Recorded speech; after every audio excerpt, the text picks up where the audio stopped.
Hello friends, welcome to sports allrounder YouTube channel. Kabaddi தான் PKL 12 தான், தமிழ் தலைவாஸ் தான் 29th ஆகஸ்ட் தான். எஸ், ஆல் செட்டா? Yes, TT versus TT, Tamil Thalaivas versus Telugu Titans. First match blockbuster match. பவனோட former team and present team. இன்னும் 18 நாள் தான் இருக்கா? ரைட். என்ன பேச போகிறோன்னு உங்களுக்கு தெரிஞ்சிருக்கோம். Comparison Sagar and Sunil. அதுக்கு முன்னாடி எல்லா டீமும் அசம்பிள் ஆகிட்டாங்க. ஈரான் பிளேயர்லாம் வந்துட்டாங்க. மொயின்லாம் வந்துட்டாரு. ஜாலியாக இருப்பீங்க. மொயின் ஷப்பாகி, நிதிஷ்குமார் போட்டி யாருன்னு ஒரு வீடியோ போட்டிருக்கோம். பார்க்கலன்னு அது போய் பார்த்துருங்க. இதே சேனல் இருக்குது. லீகில் வந்து டையே கிடையாது, இனிமேல் விளையாடி தான் ஆகணும். அதை பற்றி ஒரு வீடியோ போட்டிருக்கோம். ஸோ இந்த 4 டை 5 டை, நம்ம பிகேஎல் 9ல் 4 டை கிடச்சிது. இந்த வாட்டி ஒரு டை கூட உங்களுக்கு கிடையாது. You have to play. அது என்ன ரூல்ஸ் அண்ட் ரெகுலேஷன் ஒரு வீடியோ போட்டிருக்கோம். 10,000 பேர் பார்த்துட்டாங்க. அதை பற்றி திரும்ப டக்குன்னு போய் பார்த்துருங்க. இதே வீடியோவில் இருக்குது. அப்புறம் பவனை ஏன் நாங்கள் எடுக்கலன்னு தெலுங்கு டைட்டன்ஸ் சிஇஓ ஒரு விளக்கம் கொடுத்துருக்காரு. அதுவும் போட்டிருக்கோம். அண்ட் கிரிக்கெட்டருக்கு பற்றி, கிரிக்கெட் ரசிகர்களுக்காக ஃபாஸ்ட் பாலர்ஸ் ஏன் இவ்வளோ வராங்க, பும்ரா, சிராஜ், புவனேஸ்வர் குமார், இந்த மாதிரி இருக்குது ஒரு எக்ஸ்பிளேஷன் கொடுத்துருங்க. கேப்டன்சியை பற்றி கபில் தேவ், கங்குலி, தோனி, விராட் கோலி, ரோஹித் சர்மா பற்றி பேசியிருக்கோம் ஒரு வீடியோவில். பார்க்கணுன்னா பாருங்கள். பிடிக்கலனாலும் எனக்காக போய் பார்த்துட்டு கமெண்ட் ஒன்று போட்டு விட்டு வந்துடுங்க. நீங்கள் கேட்குற வீடியோவில் போடுறோம் இல்லையா? ரைட். இந்த வீடியோக்கு வந்துடுவோம். சாகர் அண்ட் சுனில் 2 ஜாம்பவான், 2 பேருமே டிஃபெண்டர்ஸ், 2 பேருமே கேப்டனாக இருந்திருக்காங்க. அண்ட் சாகர் அன்ஃபார்ச்சுனேட் பிகேஎல் 11ல் ஹோல் சீசன் வெளில உட்கார வேண்டியதாகிடுச்சு பிகாஸ் அவரோட இன்ஜுரினால. சாகர் அண்ட் சுனில் தான் இப்போ கம்பேரிசன் பண்ண போகிறேன். நீங்களே சொல்லுங்கள் இதில் யார் பெஸ்ட்டு, யார் பெட்டர்னு. இவரும் கேப்டனாக இருந்திருக்காரு, அவரும் கேப்டனாக இருந்திருக்காரு. அண்ட் இவங்களோட ரெக்கார்டு வந்து 9 and 10ல் ஏதாச்சும் நம்ம கம்பேர் பண்ண முடியும். இருந்தாலும் சுனில்குமார் பெரிய நேமு.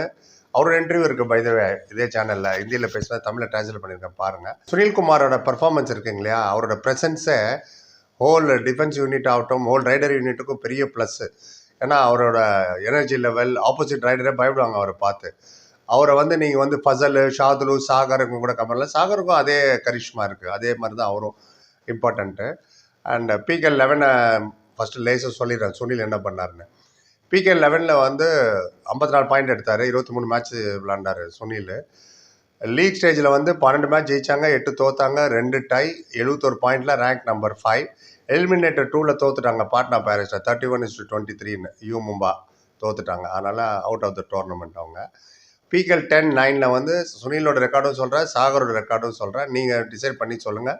ஆவரேஜோட என்னதான் இன்ஜுரி ஆகியிருந்தாலும் 17 மேட்சோ என்ன தான் விளையாண்டாரு, டீட்டெயிலாக சொல்கிறேன். அது மட்டும் சேனல் கான்ட்ரிபியூட் பண்ணுறதுக்கு தேங்க்ஸ் சொல்லிவிடுவோம். அது ரொம்ப முக்கியம். முருகன்ற ஒரு 40 rupees-உம் பழனிசாமின்ற ஒரு 100 rupees கான்ட்ரிபியூட் பண்ணியிருக்காரு. Thank you so much Murugan and Palaniswami. Friends, fans, viewers, subscribers, நீங்களும் கான்ட்ரிபியூட் பண்ண நினச்சிங்கன்னா லைக், டிஸ்லைக் பக்கத்தில் சூப்பர் தேங்க்ஸ்னு ஒரு பட்டன். ஒரு நமக்கு 40 rupees தான் மினிமம். கம்பல்ஷனில் ரிக்வஸ்ட் தான். சேனல் வச்சுக்க ரொம்ப யூஸ்ஃபுல்லாக இருக்கும். 5000 பேர் பார்த்தா தான் $1 வரும். 85 ரூபா வச்சு எவ்வளோ வீடியோ போடுறது. ஒவ்வொரு மேட்சுக்கும் கபடிக்கு 5 வீடியோ வரும் உங்களுக்கு. ப்ரெஸ் கான்ஃபரன்ஸ்லேருந்து கோச் கார்னர், ப்ரிவ்யூ, ரிவ்யூ, கேப்டனோட இன்டர்வியூன்னு. ஸோ அதெல்லாம் போனால் இந்த கான்ட்ரிபியூஷன் எங்களுக்கு ஹெல்ப் பண்ணும்.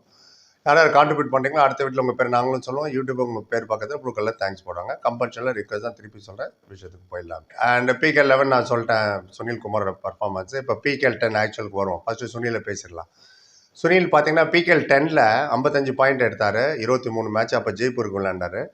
அண்ட் ஜெய்ப்பூர் விங் பேந்தர்ஸ். ஹைஃபையை 4 வாட்டி எடுத்தார் அந்த சீசனு. அண்ட் லீக் ஸ்டேஜில் பார்த்தீங்கன்னா அவர் தான் கேப்டனாக இருந்தார்.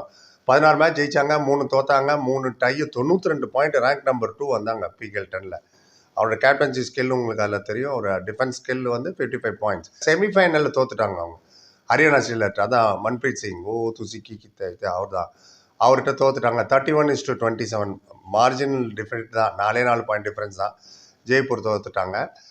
அதில் வந்து அவரோட ஆவரேஜ் பார்த்தீங்கன்னா சுனிலோட பர் மேட்சுக்கு 2.39. அதில் அவருக்கு பெரிய ப்ளஸ் இருந்தது வந்து அர்ஜுன் தேஷ்வால். அவர் அங்கே விளையாண்டார். 271 பாயிண்ட் எடுத்தார். ரைடு நம்பர் 1 ரேங்க்லேயே அந்த சீசன் சொல்கிறேன். அதனால் ரைடு பாயிண்ட் நிறைய இருக்கும்போதே டிஃபென்ஸ் ஆட்டோமேட்டிக்காக அது யூஸ்ஃபுல் ஆகும். பேட்ஸ்மேன் நிறைய ஸ்கோர் பண்ண தானே பவுலர்ஸ் விக்கெட் எடுக்க முடியும். அதே கால்குலேஷன் தான் இதுலேயும். பிகேஎல் 9க்கு வரும். பிகேஎல் 9ல் இவங்க கப்பர் ஜெயிச்சிட்டாங்க. ஜெய்ப்பூர் பிங்க் பார்த்து சுனில் தான் கேப்டனு. 64 பாயிண்ட் எடுத்தார். 23 மேட்ச் விளையாண்டார். ஐஃபை ஒரு அதுலேயும் 4 வாட்டி ஐஃபை எடுத்தார். லீக் ஸ்டேஜில் பார்த்தீங்கன்னா 15 win, 6 loss, 1 tie, 82 point. Again rank number 1 இந்த ஜெய்ப்பூர் பிங்க் பேன்ஸ் அந்த சீசனில். அண்ட் ஃபைனலில் புனேரிபால் தன்ட்ட ஜெயிச்சிட்டாங்க 33-29. அதுவும் மார்ஜினல் டிஃபீட் தான் அவங்களுக்கு. புனேரிக்கு 4 பாயிண்ட் டிஃப்ரென்ஸில் ஜெய்ப்பூர் கப்பு ஜெயிச்சிட்டாங்க. ஜாலியாக அபிஷேக் பச்சன் கொடுத்துட்டாங்க, தான் வச்சுக்கோ, கீப் இட்னு. அதில் அவரோட ஆவரேஜ் பார்த்தீங்கன்னா நம்ம சுனில்து 2.78. அதுலேயும் அர்ஜுன் தேஷ்வால் இருந்தார், நம்பர் 1 ரைடர் அந்த சீசன். அவர் தான் 296 பாயிண்ட்ஸ். ஸோ இந்த ரைடு பாயிண்ட் அவருக்கு ரொம்ப யூஸ்ஃபுல்லாக இருந்தது. ஏன் இதெல்லாம் சொல்கிறேன்னா, இப்போ சாகருக்கு சொல்லும் போது அந்த குஷன் இல்லை அவர்கிட்ட ரைடு, அதுக்கு வருவோம் நம்ம. ஸோ இதாச்சா இதோட விட்டுருவோம். பிகேஎல் 9 ஜெய்ப்பூர் கப்பு ஜெயிச்சார், பிகேஎல் 10 ஜெய்ப்பூரில் இருந்தார், அண்ட் பிகேஎல்ல வந்து யூ மும்பா வந்தார். 3 இதுலேயுமே அவர் குவாலிஃபைங்கே எடுத்துன்னு போயிட்டார். இதுலேயும் அவர் கேப்டன் தான். யூ மும்பாவில் எலிமினேட்டர் தானே தோத்தாங்க பிகேஎல் 11. ஸோ கேப்டன்சியை பற்றி கவலை இல்லை, ஒரு பர்ஃபார்மன்ஸும் கவலை இல்லை, பிளேயர்கிட்ட எப்படி எக்ஸ்ட்ராக்ட் பண்ணுறதும் பார்த்துருவோம். இப்போ சாகருக்கு வந்துடுவோம். பிகேஎல் 11 அன்ஃபார்ச்சுனேட் இன்ஜுரி, ஃபர்ஸ்ட் மேட்ச்சில் இன்ஜுரி ஆகிட்டா, அதை பற்றி பேசவே வேணாம், விட்டுடலாம். பிகேஎல் 10 பார்த்தீங்கன்னா அவர் 18 மேட்ச் தான் விளையாட முடிஞ்சுது, 66 பாயிண்ட் எடுத்தார் நம்ம சாகர் ராத்தி, ஐ5 6 வாட்டி. ஹோல் சீசனை பார்த்தீங்கன்னா தமிழ் தலைவாசம் வந்து 9 வின்னு 13 loss 51 point, rank number 9, qualify ஆகலை. இருந்தாலும் ஃபஸ்ட்டு 18 மேட்ச் இவர் தான் கேப்டன், அதுக்கப்புறம் தான் கேப்டன் மாறுச்சு பிகேஎல் 10. ஆச்சா. ஸோ அது ஒன்று நீங்கள் நோட் பண்ணோம். அதில் அவரோட ஆவரேஜ் டேக்கிள் பாயிண்ட் வந்து 3.67 நம்ம சாகிறது அந்த சீசன். பிகேஎல் 9க்கு போவோம். அதுவும் பிரமாதமான சீசன் இது வரைக்கும் தமிழ் தலைவாஸ் விளையாண்டதை நீங்களும் ஒத்துப்பீங்க. 53 பாயிண்ட் எடுத்தார் சாகர், 17 மேட்ச்சு, அதில் இன்ஜூர்டு. இவ்வளோக்கும் அந்த பிகேஎல் 9ல் ஃபஸ்ட் மேட்ச்சில் பவன் இன்ஜூர்டு, பெரிய செட்பேக். மெயின் ரைடர் இன்ஜூர்டு, அவர் தான் கேப்டன் இன்ஜூர்டு. என்ன பண்ண போகிறாங்க, தத்தளிச்சுட்டு தாங்க இங்கே அங்கே பார்த்துட்டு இருக்கும்போது 6வது மேட்ச்சில் உதயகுமார் வரை விட்டு போயிட்டார், நான் போகிறேன் பர்சனல் ரீசன். அப்புறம் தான் அஸ்வன் குமார் எடுத்து நிற்க வச்சது. அதுக்கப்புறம் தான் emergency of Narender Kandola. First time சாகரும் அப்போ தான் கேப்டன்ஷிப் பண்ணுறாரு, ரொம்ப நல்லா பண்ணார். அவரோட பர்ஃபார்மன்ஸ் வந்து 53 பாயிண்ட்டு, 17 மேட்ச் விளையாண்டார். 17க்கு அப்புறம் இன்ஜூரி ஆகிட்டார். அதுக்கப்புறம் அஜிங்க பவர் தான் கண்டினியூ பண்ணார். அதுலேயும் I five 5 times I five Sagar. And லீகில் பார்த்தீங்கன்னா 10 மேட்ச் ஜெயிச்சாங்க, 8 மேட்ச் தோத்தாங்க, 4 டை வாங்கி வச்சுருந்தாங்க. ஆமாம், 66 பாயிண்ட், ரேங்க் நம்பர் 5. செமிஃபைனல் தோத்துட்டோம், அதுவும் புனேரி பல்தன்ட்ட. அதுதான் ரொம்ப மார்ஜினல் டிஃபரன்ஸ், 2 பாயிண்ட் டிஃபரன்ஸ் தான், 39-37. அந்த கடைசி ஃபியூ மேட்சஸ் அஜிங்க பவர் தான் கேப்டன்ஷிப் பண்ணார். பட் அந்த 2 பாயிண்ட் கடைசி வரைக்கும் டஃப்பாக தான் போச்சு, இல்லைன்னா நம்ம ஃபைனலுக்கு போயிருப்போம். ஊனோஸ் ஃபைனல் கூட ஜெயிச்சிருந்துருக்கலாம் சாகர் இருந்திருந்தா. ஏன்னா கடைசி 7 மேட்ச் அவர் இல்லை, பவன் வேறு இன்ஜூரி ஆகிட்டு. இதெல்லாம் மீறி இவ்வளோ தூரம் வந்தோன்னா எல்லாருமே மூக்கு மேலே வேலை வச்சாங்க. யாருப்பா அது, அந்த டீம் வந்து இப்படி நிற்குதான்னு. பிகேஎல் 9 சொல்கிறேன். அதில் சாகரோட ஆவரேஜ் வந்து 3.12. ஸோ ஓவரால் கம்பேரிசன் பார்த்தீங்கன்னா சுனில் அண்ட் சாகர் பார்த்தீங்கன்னா, சாகர் பிகேஎல் 9ல் 17 மேட்ச் விளையாடனாலும் ஆவரேஜ் பர் மேட்ச் 3.12, வேற சுனிலோட ஆவரேஜ் 2.78. அதே மாதிரி பிகேஎல் 10ல் வந்து சாகரோட ஆவரேஜ் 3.67 பர் மேட்ச்சு, சுனில் 2.39 தான். ஆச்சா. பாயிண்ட் படி பார்த்தீங்கன்னா சாகர் பிளேடு 6 மேட்ச் கம்மியாக விளையாண்டார் பிகேஎல் 9ல், அதனால் 11 பாயிண்ட் லெஸ் ஆச்சு. ஏன்னா சாகர் 53, சுனில் 64 அதில் பிகேஎல் 10ல் 9ல். பிகேஎல் 10 பார்த்தீங்கன்னா சாகர் வந்து 5 மேட்ச் கம்மியாக விளையாண்டார், இருந்தாலும் 11 பாயிண்ட் மோர் தென் சுனில். பிகேஎல் 10ல் சாகரோட பாயிண்ட் 66, சுனில் 55 தான். ஸோ ஒரு சீசன் அவர் லீட்ல இருந்தால் இன்னொரு சரி நீங்கள் சொல்ல அவர் கவர் டிஃபெண்டர், ஒரு கார்னர் டிஃபெண்டர். நான் டிஃபெண்டர் தான் பார்க்குறேன், பிளேயராக தான் பார்க்குறேன், கேப்டனாக தான் பார்க்குறேன். அதனால் இப்போயும் நீங்கள் பார்த்தீங்கன்னா is very good Defender. Sagar நல்ல டிஃபெண்டர், சுனில் டிஃபெண்டர். என்ன இன்ஜுரி அடிக்கடி ஆகிடுது. இப்போ இன்னொரு பெரிய ப்ளஸ் என்னன்னா, செகண்ட் மேட்ச்சே யூ மும்பா கூட தான், தமிழ் தலைவாஸ் யூ மும்பா. அந்த யூ மும்பா இவர் கோச் பண்ணார் இல்லையா சுனில, அதுவே நம்ம சஞ்சீவ் பல்லியான், அவர் இங்கே வந்துட்டார்.